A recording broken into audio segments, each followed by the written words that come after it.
Good evening বন্ধুরা, সবাই কেমন আছো? আমি তো খুব ভালো আছি, কারণ পুজো চলে এসেছে।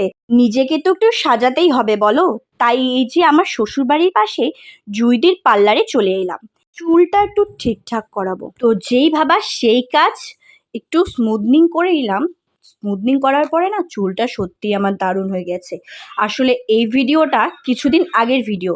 আমার ওই যে এত অলসতা বেড়ে গেছে, ভিডিওটা এডিটই করা হচ্ছে না। তো যাই হোক, দেখো চুলটা আমার কি সুন্দর হয়ে গেছে। কিছুদিন পরে গিয়ে একটু কালার করিয়ে আসবো। কালার না করলে যেন চুলটা আমার ভালো লাগে না। তো তারপর ওখান থেকে এসে খুব খিদে পেয়ে গেছিলো। আমার মা এসেছিল, তাই ভাবলাম একটু মোমোস খেয়ে নিই। আর এগরোল নিয়ে এসেছিলাম, তো এগুলো একটু খাওয়া দাওয়া করলাম। আর দেখো পাগলির মতো আমি দাঁড়িয়ে আছি। কারণ কি, মানে স্মুথনিং করে এসে চুলটা 3 দিনের মতো খোলা রাখতে হয়।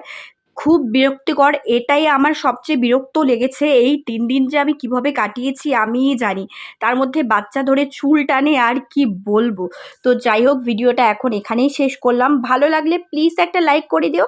আজকের মতো টাটা।